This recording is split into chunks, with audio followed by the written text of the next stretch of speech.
So we've all been playing a bunch of Marvel Rivals, and the game is great. The launch has been pretty spotless. The Battle Pass is a great value. These things are awesome. But what's next? That's always at the tip of my tongue and the forefront of my mind. Like, what do we got coming after this? I just love looking forward to things, and I bet you do as well. Let me know in the comments down below which of these leaked characters you want to play most. You gotta have in your game soon, because I think they're coming very soon. What's going on, everybody? It is GhostRobo, and we're talking about the next wave of Marvel Rivals characters. Yes, we've got concrete info, pictures, and attacks on these new heroes and villains entering the fray soon. I know the game just came out. You've probably either been playing a bunch or watching a bunch, and that's awesome. That's totally fine. We're going to make gameplay videos here as well, but I have to look ahead at what I'm excited for, and I'm very excited for this because, look, there was something hidden in this Season 0 trailer. I know this just came out, but of course, everyone found it immediately. And what is that? An hourglass? An upside-down triangle? No, it's the Fantastic Four logo. Fantastic Four is being teased, hinted, by the creators of the game themselves. This is not something dug out of the files. This is straight from the Season 0 trailer. We know Season 0 lasts about 33 more days, and then it's Season 1, so I believe what we're going to be discussing today will be leaked characters for Season 1. There's a bunch of them. Many of them go together, and then some I think are probably for further down the road. So like I said, hit that like button if you enjoyed this video. Let me know which character you're looking forward to most in the comments down below. I've got my pick, but I'm eager to hear yours. I play a ton of Marvel Snap. I'm very familiar with how that game aligns its marketing alongside Marvel marketing, right? A new Marvel show comes out, boom, they've got 4 cards that match up with it. A new Marvel movie comes out, boom, they've got 5 cards that month that match up with it. I don't know that Marvel Rivals is going to or needs to or really can follow in those footsteps, because I think it's a lot harder to design a full-blown hero shooter character than it is to design a card. You can have a card just discard. You can have a card just draw. You can have a card just be really strong. A hero is going to need a full arsenal of moves. It's going to need hitboxes. It's going to need lore that makes sense, right? Like, there's a lot more to it, and it has to then balance with every other character. And you can't just, like with a card, you can kind of take any character and condense them into a box, like literally a rectangle that is the card, and make it do whatever you want. Not as easy with an actual controllable character. And so I don't think necessarily, Fantastic Four season is going to be when the movie comes out in May. I think Fantastic Four season is going to be in January. I think the Fantastic Four season is next, and that's why many of our leaked characters today come from that universe. So let's get straight into it. We have the Thing. The Thing. I'm not the biggest fan of Bruce Banner and the Hulk in the game, but I feel like the Thing is going to be cooler. I think the Thing is going to have a more unique moveset, and while we don't have access to any of his data yet, we do have this image, and we get to see his model. I guess, but I think we all love the art style of Marvel Rivals. I love the art style of Marvel Rivals, and I love just seeing any new character in the treatment that the NetEase and Marvel Games teams have made for Rivals. I think the Thing looks awesome. I think the Thing is going to be awesome. The Thing is one. But we don't have a ton of details or stuff to discuss on the Thing, so let's move right along to Human Torch. Updated Human Torch model, looking pretty fiery, and honestly, this character could be like in a laundry list of different hero shooter games, but we know he's Johnny Storm, and the only data we have on him besides this image is his team up ability will be with Storm. It's called Omega Fire, and basically it's going to ignite her hurricane into a fire hurricane, which sounds very damaging, very deadly, and kind of very implausible. Can a hurricane that is spewing water across the map also spew fire? I don't really know. Johnny Storm is going to be able to throw fire tornadoes. Storm and him are going to be able to team up. Seems like a great combo. A little romance maybe, but nonetheless, a nice addition for Season 1. I think Season 1 is going to be Fantastic Four. I think theme seasons will be valuable to them. They just don't have to line up with the movies. What is our season called right now? Chronovium? Okay. Chronovium is great and all, but wouldn't you much rather have a season themed on Fantastic Four? Now, here's some characters that I think are further out. This is Blade. All right, Blade is just a very T-pose model, so this is a very early look at Blade. Blade is probably coming very far down the line, or at least much further than like next month. Could be, a couple months. We've seen a huge list. I'm sure you've seen it as we led up to the launch of like all the characters that have been data mined for the game. But this is more concrete. And when I share leaks, it's going to be more like, okay, we actually have images, not just like, oh, that fancy guy Ryan Reynolds is going to be in the game. No, we've got Blade coming to the game, and we also have Ultron. Now, Ultron is pretty sweet here because I don't know when Ultron's going to come, but we do have a lot of different data and details on Ultron. So Ultron is going to be a villain, and it's interesting because Ultron to me is like, how do you do some of these really powerful villains? Like, can you do Ultron, Thanos, and make them feel like themselves, right? Like very strong characters, but obviously not affect the balance of the game. I don't know. I think it's going to be a challenge. We have some villains in the game, but I don't think anybody at the caliber of like sort of these like mega entire, phase-wide villains. So we'll have to see. But Ultron is a support character. His primary fire is unleash a burning energy beam. Pretty nice. He has algorithm correction, which is his passive. You hold jump to fall slowly so he can leap and then glide down like he thinks he's Princess Peach. He has a firewall ability, which is going to be on the E key. Summon drones to grant bonus health to allies within range, centered on himself and the ally marked by his imperative patch. Now, imperative patch is going to be his L shift. That is command a giant drone to follow an ally, constantly healing all allies in its radius with more healing for the designated ally. So here's the way that clearly they are looking to get around sort of the, is Ultron big enough, strong enough, impressive enough to be Ultron? He's a support character.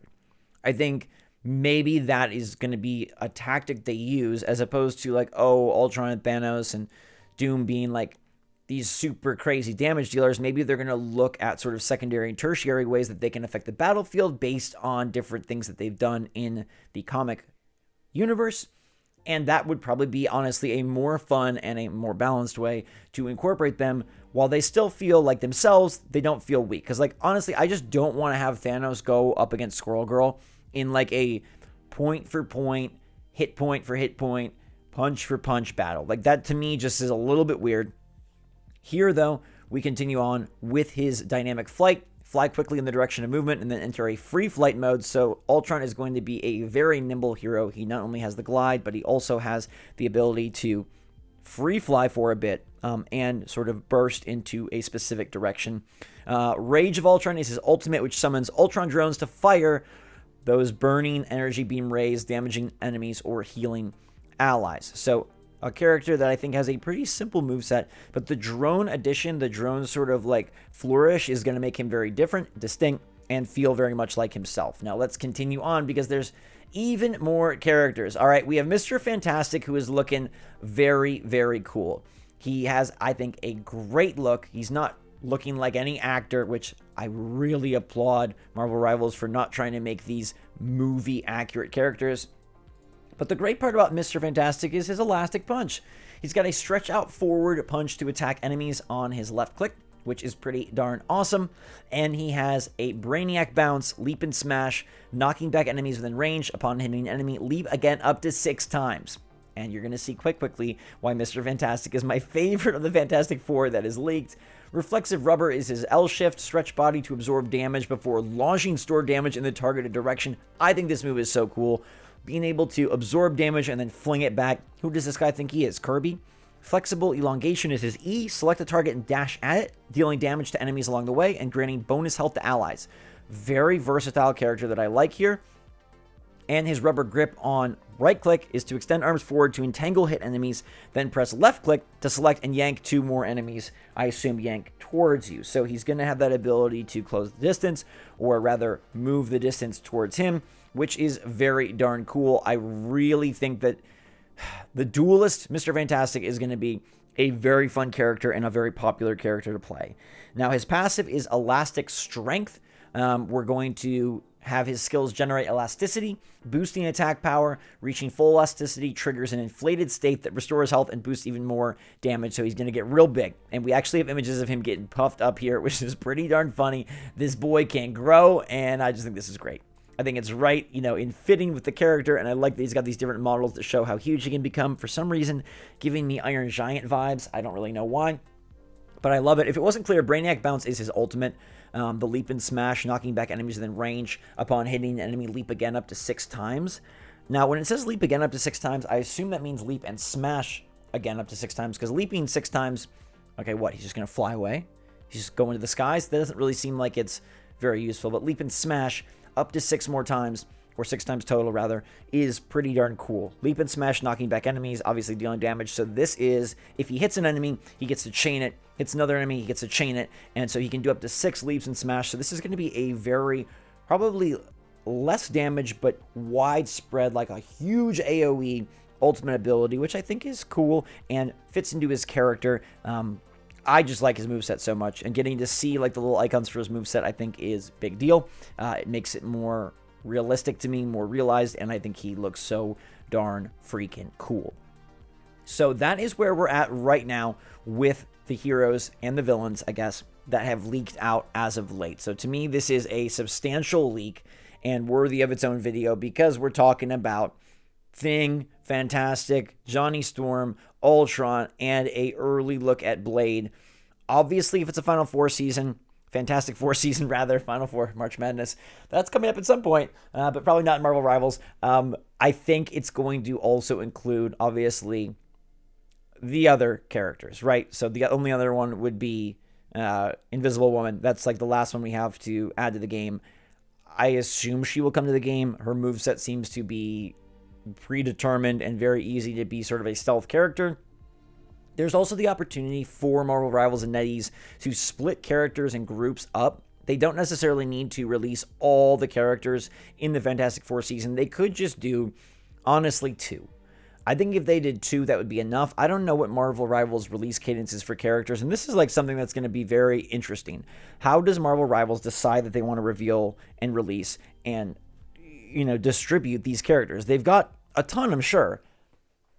But at the same time, you don't want to mess with the meta so much and risk ruining the meta so much and having these issues where you're introducing too many variables that you can't really keep up with it. I don't know that a character a week is necessary in any capacity. A character a month or 2 characters a month also feels like a totally fine amount, and maybe even 2 is too much. Like 1 a month maybe is where it needs to be, where perhaps Marvel Rivals will sort of do a imbalanced release pattern where early on we get 2 or 3 a month and then it sort of drops down as time goes on. I don't know. It depends how many characters I guess they plan to fill this game with. Is it going to be a 100 character lineup? Is it going to be an 80 character lineup? Is it going to be a 3? Like, what are they planning to do?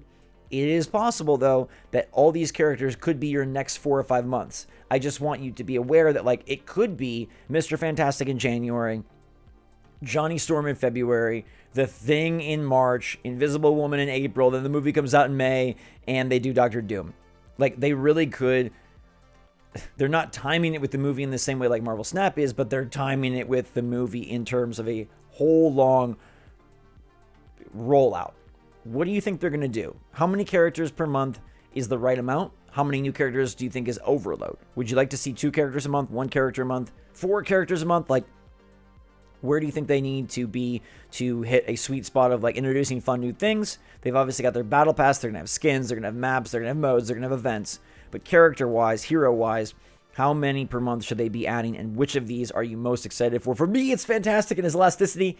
I am going to fling the question to you, let you talk at me in the comments down below. And until next time, everybody, thanks so much for watching. Hope you guys are enjoying Marvel Rivals as much as I am.